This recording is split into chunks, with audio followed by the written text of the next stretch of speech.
இயேசு கிறிஸ்துவின் நாமத்திலே உங்கள் ஒவ்வொருவரையும் நான் வாழ்த்துகிறேன். இன்றைக்கு வெளிப்படுத்துதல் 8ஆம் அதிகாரத்தை நாம் எடுத்துக்கொள்ளலாம். இதில் ஏற்கனவே நாம் 1 6 வரை நாம் தியானித்திருக்கிறோம். அந்த முதல் 6 வசனங்களை நாம் பார்க்கும் பொழுது அங்கே ஆட்டுக்குட்டியானவர் 7வது முத்திரையை உடைக்கிறதை நாம் பார்த்தோம்.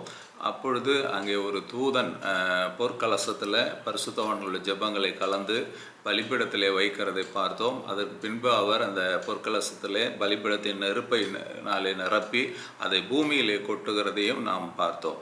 அப்போது அவர் கொட்டின பொழுது இடி மின்னல் அங்கே பூகம்பம் உண்டானதை யோவான் பார்த்ததை நாம் தியானித்திருக்கிறோம். அப்புறம் அடுத்தது 6வது வசனத்தில் அங்கே 7 தூதர்கள் எக்காலங்களோடு அவர்கள் தயாராக இருந்ததையும் நாம் பார்த்துருக்கிறோம்.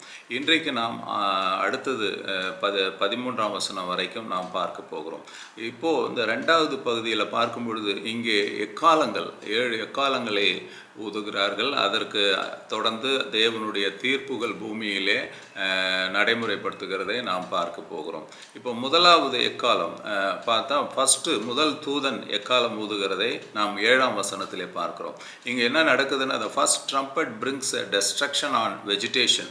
முதல் எக்காலம் தாவரங்களுக்கு ஒரு அழிவை கொண்டு வருகிறதை நாம் பார்க்கிறோம். இரத்தத்துடன் கலந்த கல் மழையும் நெருப்பும் பூமியின் மீது கொட்டப்படுகிறது.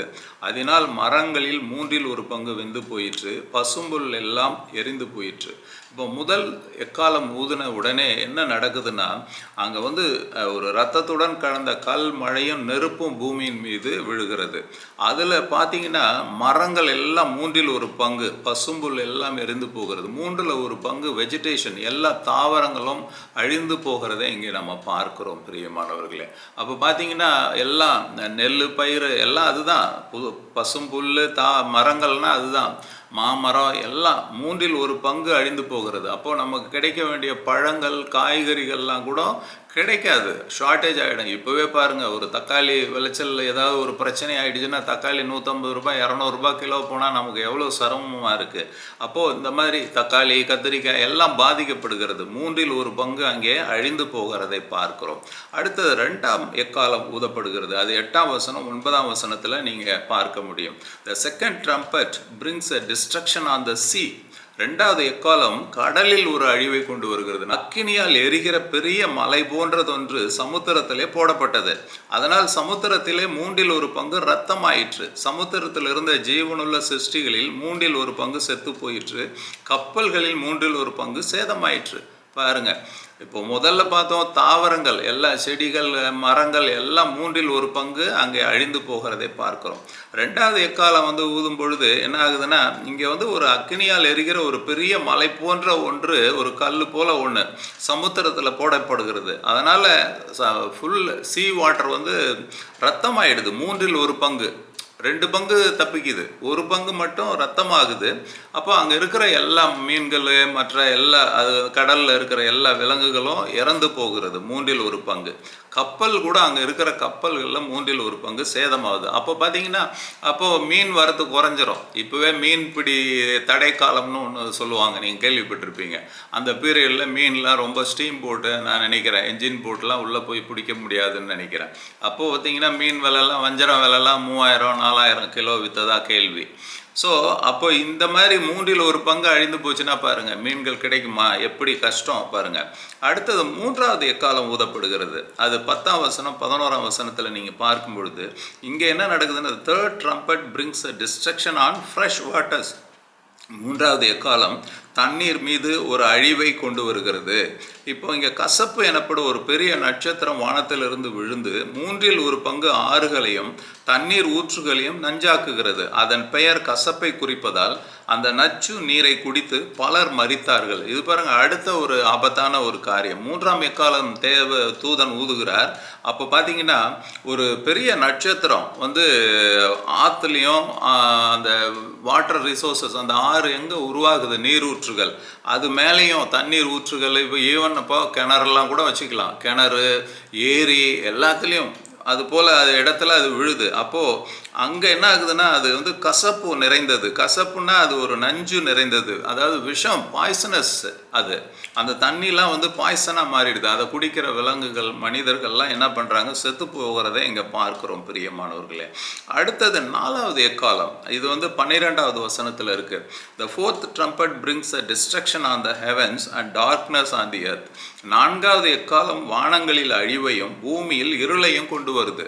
அப்போ என்ன நடக்குதுன்னு பார்த்தீங்கன்னா, சூரியன், சந்திரன், நட்சத்திரங்கள் ஆகியவற்றில் 1/3 தாக்கப்படுவதால் பகலிலும் இரவிலும் 1/3 முற்றிலும் இருள் அடைகிறது.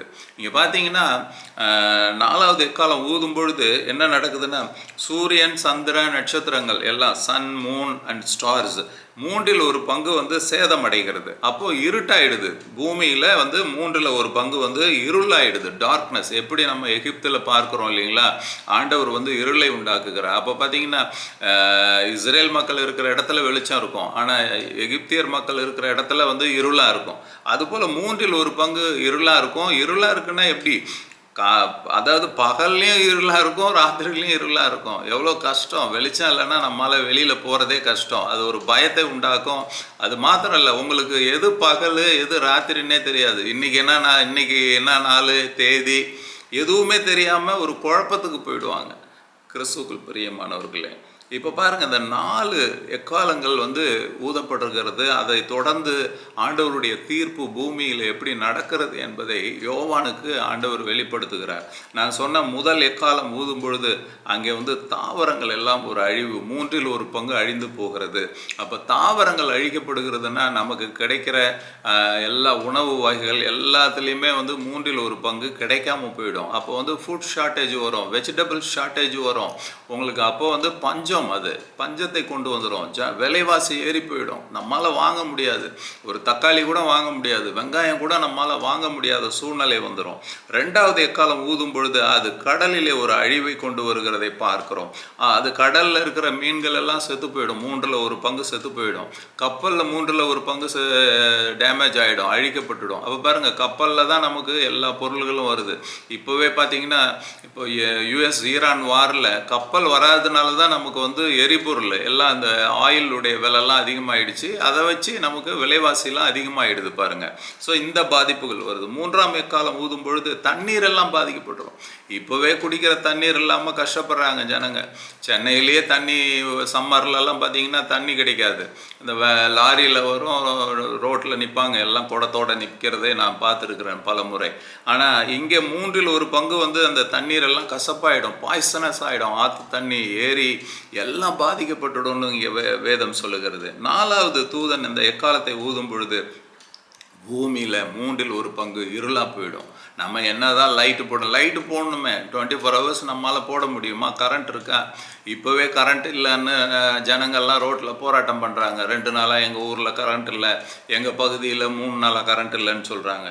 இது போல் வந்து சூரியனும் சந்திரன் எல்லாம் எதுவுமே வராதுன்னா எவ்வளோ கஷ்டம். 1/3 இருட்டாக இருக்கும். அப்போ அது எந்த பகுதி சேதமடைஞ்சதோ அது சுற்றும் பொழுது அந்த பகுதி திரும்ப இருட்டாகவே இருந்துக்கிட்டு இருக்கும்.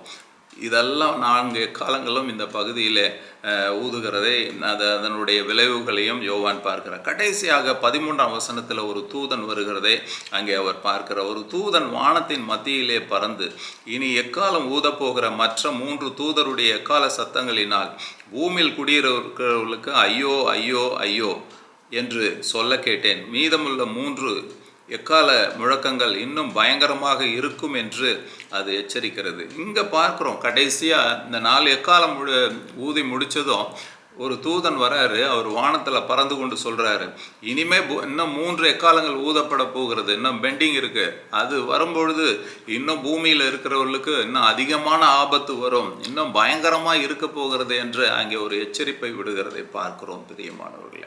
எனவே இந்த 4 எக்காலங்கள் நம்ம அந்த ஊதன பிறகு என்ன நடந்தது என்றே நாம் இப்போ சிந்தித்தோம். இதிலிருந்து நமக்கு 3 காரியங்களை நாம் கற்றுக்கொள்ளும்படி நான் இதை தியானித்த பொழுது ஆவியானவருக்கு சொன்னதை நான் உங்களுக்கு சொல்லி நான் ஜெபிக்க ஆசைப்படுகிறேன். முதலாவது பார்க்கிறோம், முதல் 4 எக்காலங்களும் கடவுளின் நியாய தீர்ப்பு உண்மையானது என்பதை நினைவூற்றுகின்றன. உணவு, தண்ணீர், மேலும் ஒளி போன்ற வாழ்வாதாரத்தின் அனைத்து சாதாரண வழிகளையும் அவர் தாக்கி ஜனங்களுக்கு என்னுடைய தீர்ப்பு வரப்போகிறது என்பதை உணர்த்துகிறார். பார்த்தீங்கன்னா, முதல்ல நம்ம இந்த 4 எக்காலங்கள் அதனுடைய விளைவுகள் அதை பார்க்கும் பொழுது ஒன்று நாம் தெரிந்து கொள்ள வேண்டும். கர்த்தருடைய நியாய தீர்ப்பு என்பது உண்மையானது, பொய் கிடையாதுங்க.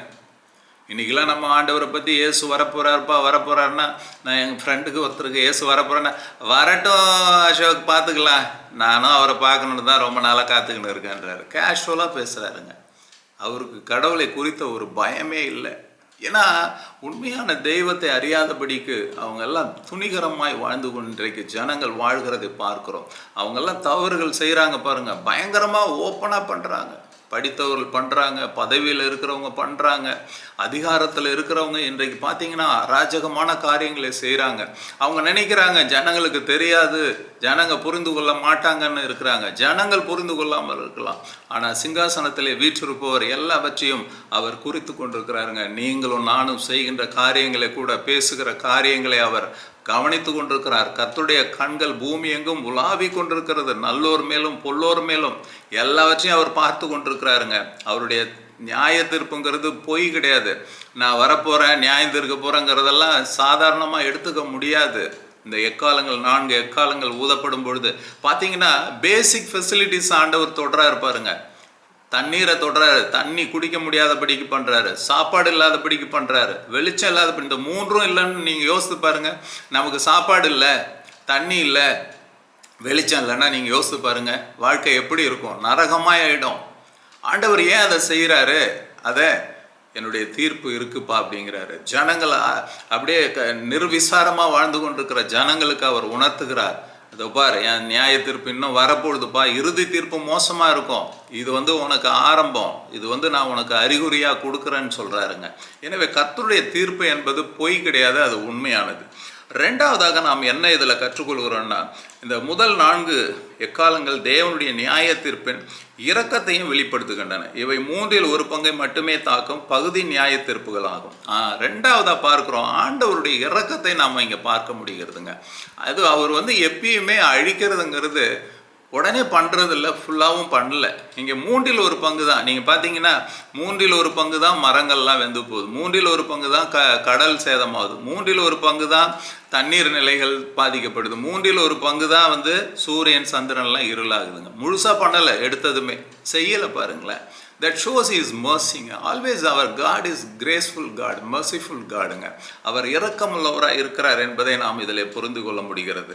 மூன்றாவதாக நாம் என்ன இந்த பகுதியில் நாம் கற்றுக்கொள்கிறோம் என்றால், இறுதி தீர்ப்புக்கு முன்பாக கலகக்கார உலகத்தை எச்சரித்து மனம் திரும்புதலுக்கு வழி நடத்துவதை நோக்கமாக கொண்டவை. கடவுள் தண்டிப்பதை விட அதிகமாக மன்னிக்கிறார் என்பதை வெளிப்படுத்துகிறது.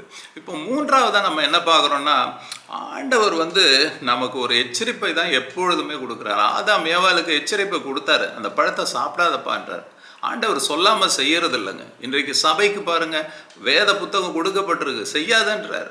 ஜனங்களுக்கு செய்திகள் சொல்லப்படுகிறது, சுவிசேஷம் சொல்லப்படுகிறது. ஆனால் நாம் கேட்டு கேளாதவர்களைப் போல, காது செவிடுள்ளவர்களைப் போல இன்றைக்கு ஜனங்கள் வாழ்ந்து கொண்டிருக்கிறார்கள். சத்தியத்திற்கு செவி கொடுக்காமல், சுவிசேஷத்துக்கு கீழ்ப்படியாமல் வாழ்ந்து கொண்டிருக்கிறாங்க. ஆனாலும் ஆண்டவர் என்ன பண்ணுறாரா? மன்னிக்கிறவராக இருக்கிறார். அவர் எச்சரிப்பை கொடுக்குறார். அவர் எச்சரிப்பை கொடுக்குறாங்கனாலே என்ன அர்த்தம்? அப்பா நீ செய்யக்கூடாது, செஞ்சினா இது நடக்கும் அப்படின்னாருன்னா என்ன அர்த்தம்? He wants to forgive usங்க. இந்த 3 காரியங்களை இந்த பகுதியில் நாம் பார்க்குறோம். முதலாவது, நியாய தீர்ப்பு உண்மையானது, அது வரும், கண்டிப்பாக வரும், வராதுன்னெலாம் சொல்ல முடியாது. ரெண்டாவது அவர் இரக்கமுள்ள தேவனாக இருக்கிறார். மூன்றாவது, அவர் மன்னிக்கிறவராக இருக்கிறார். கிறிஸ்துவுக்குள் பிரியமானவர்களே, இந்த 4 காலங்களை குறித்து கேட்ட நாம் வரப்போகிற இந்த காரியங்களை சந்திக்க ஜனங்கள் அவங்களுக்கு தெரியாமல் இருக்குது. நாம் ஆனால் சபை தெரிந்து கொண்டிருக்கிறோம். வரப்போகிற நியாய தீர்ப்பை குறித்து ஆண்டவர் வெளிப்படுத்தி இருக்கிறார், அதனுடைய விளைவுகளை வெளிப்படுத்தி இருக்கிறார். நாம் கரிசனையோடு, அக்கறையோடு, பாரத்தோடு ஜனங்களுக்காக தொடர்ந்து ஜெபிக்கணும். ஜனங்கள் விடுதலையை பெறணும், மெய்யான தேவனை அறிந்து கொண்டு பாவத்திலிருந்து சாபத்திலிருந்து விடுதலை பெறணும். அப்போது இப்படிப்பட்ட காரியங்கள், இந்த அழிவுகளிலிருந்து அவர்கள் தப்பித்து கொள்ள முடியும். எனவே நாம் அவர்களுக்காக தொடர்ந்து ஜெபிப்போம். கர்த்தர் நம் ஒவ்வொருவரையும் ஆசீர்வதிப்பாராக. ஆமென், ஆமென்.